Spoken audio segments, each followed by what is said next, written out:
Hey there everybody, welcome back to the channel. Today we've got a story that's equal parts Hollywood mystery, courtroom drama, and comic book nostalgia. It's about a character who's been around since the 1930s, but the real plot twists didn't happen on the page. They happened behind the scenes. But before we dive in, I want to express my gratitude for the incredible milestone of over 10,000 subscribers and counting. Thank you so much for your support and viewership. If you're new here or haven't yet, please consider subscribing, liking, and sharing. Alright, let's get into it. This is EZ Reviews Dick Tracy Writes War. Did you know there has been a bright yellow fedora thrown into Hollywood's longest game of keep-away for over 2 decades? Back in 1985, celebrated actor-director Warren Beatty bought the movie and television rights to Chester Gould's comic strip hero Dick Tracy from Tribune Media, albeit with one big string attached. If Batty ever stopped actively developing new adventures on screen, the rights could boomerang back to Tribune. He seemed safe after the splashy, multi-Oscar winning Dick Tracy film in 1990.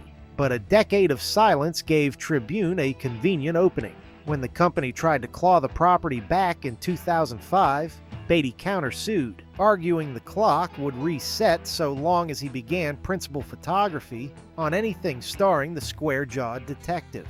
In 2011, a federal judge agreed, declaring that Batty satisfied the requirements by launching production on a 30-minute Turner Classic Movie special. The rights stayed firmly in his trench coat pocket. That 2010 TCM segment was wonderfully odd. Batty appeared in character sparring with film critic Leonard Maltin, and its very weirdness became the point. Camera rolls, tape was broadcast, and rights were preserved. But contracts don't sleep, and Batty has to dust off the two-way wrist radio every few years to prove continued exploitation. Cue the next Dick Tracy special, Tracy Zooms In, a highly meta Zoom call that aired on TCM in February 2023. The 85-year-old Batty plays both himself and Tracy, with the detective and actor bickering about the 1990 movie, while bemused host Ben Mankiewicz looks on. It appears much like Adult Swim after midnight. Yet that half hour of televised surrealism was enough to extend his ownership yet again. The feud isn't really Batty versus Tribune anymore, it's Batty versus time. As long as he can swivel into the yellow coat, whether on a blockbuster set or a late-night cable curio, he keeps the magnifying glass and Tommy gun firmly in his grasp. Long before Batty's Zoom-era surrealism, Dick Tracy's journey to the big screen was already a saga of near misses, rewrites, and revolving doors. In the late 1970s and early 80s, studios flirted with bringing Dick Tracy back into the pop culture spotlight. Directors like John Landis and Walter Hill were considered. At one point, names like Clint Eastwood and Harrison Ford were floated as possible leads. Even Steven Spielberg was rumored to have taken an interest, with Universal briefly holding the rights. But the project languished in development hell. Then came Batty, a Hollywood power player with Oscars and influence. He didn't just want to star in Dick Tracy, he wanted to shape it entirely. He came on board not just as actor and producer, but also as director, bringing with him a bold vision. Inspired by the flat, vibrant panels of the original comic strip, Batty aimed to craft a visual style that felt like a comic book come to life. He insisted on using a limited color palette, just 7 primary colors, and shot the film using techniques that mimicked the look of hand-inked illustrations. Every frame was stylized to pop. Dick Tracy's stylized visual approach, with its primary color schemes, matte paintings, and comic strip fidelity, arguably paved the way for later stylized adaptations like Sin City, The Spirit, and even parts of Sky Captain and The World of Tomorrow. It was a throwback that somehow felt ahead of its time, proving that comic books didn't need to be dark and gritty to be cinematic, they just needed vision. He also assembled an A-list cast that was both unexpected and inspired. Al Pacino as the grotesque scene-stealing big boy Caprice, chewed-up scenery in ways only Pacino can. Madonna, Beatty's real-life romantic partner at the time, played the sultry, breathless Mahoney, and even contributed original songs to the soundtrack. Dustin Hoffman, James Caan, Mandy Patinkin, Dick Van Dyke. The film became a star-studded playground, mixing prestige with pulp. Beatty's control extended beyond the screen. He kept a tight grip on the editing process and post-production, which reportedly led to tensions with Disney executives, who distributed the film under their Touchstone Pictures banner.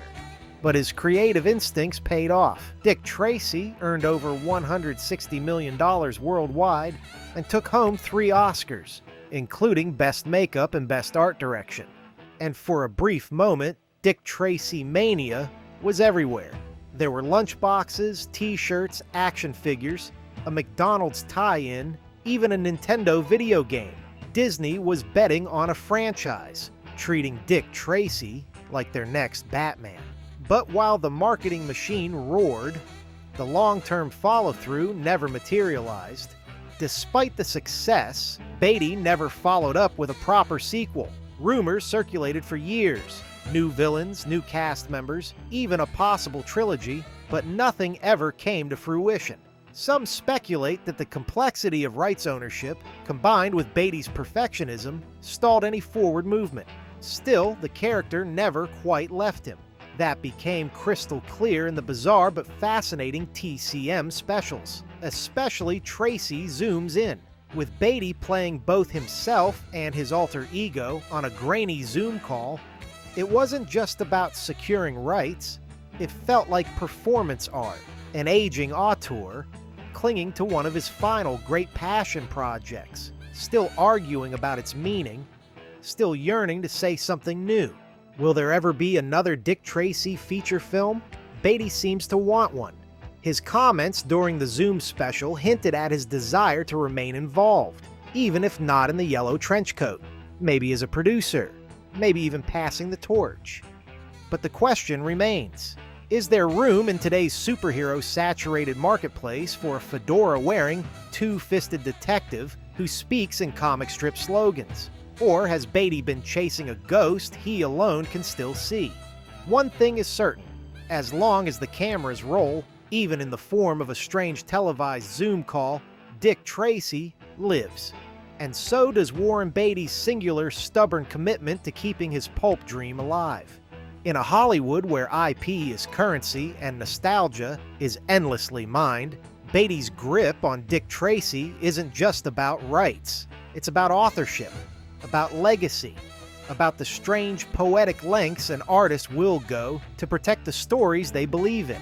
What do you think? Should Dick Tracy make a comeback, or is this one mystery better left unsolved? Let me know in the comments. Please remember to like, subscribe, and share. Maybe hit that little notification bell. Thanks for watching. I'll see you next time.